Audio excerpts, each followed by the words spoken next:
Good day mga kamaos, meron tayong mga bagong dating na top box SEC. Latest design po na SEC yan, si Black Ghost. Ayan. So mapapansin nyo, naka-emblem na lahat ng design niya. Ayan, napakaganda, grabe.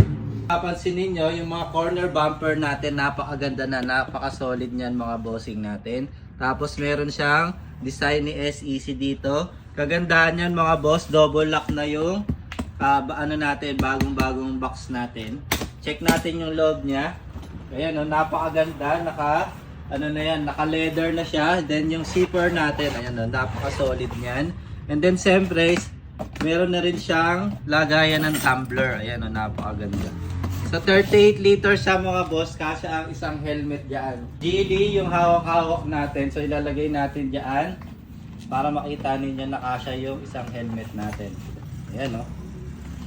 O yun, no, di ba? Kasyang-kasya yung isang helmet natin. Yung base plate natin mga boss, siyempre bakal pa rin yan. Ayan, no. Yan yung kagandahan dyan pagka yung box mo ay merong base plate. So double lock na siya.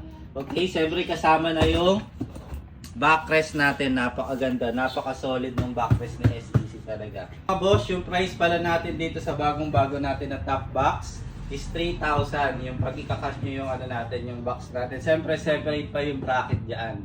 Okay? And then siyempre available tayo dyan sa financing natin. Meron tayong Salmon, and then meron tayong Skyro, at saka yung home credit natin. Ayan, pwede kayo mag-avail dyan.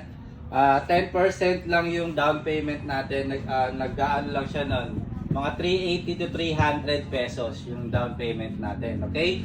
Okay, siyempre bukod pa dun sa financing natin, pwede kayo mag credit card. Yan. So pwede nyo siyang ipasok sa credit card natin para dun sa gusto mag-credit card, okay? Mga kamaos, sa mga gusto mag-avail ng Black Ghost natin na bagong design ni SEC, ABS plastic to mga boss, visit lang kayo dito sa Maos Binyan at saka Maos Santa Rosa branch, okay? So kita-kits na lang tayo mga kamaos.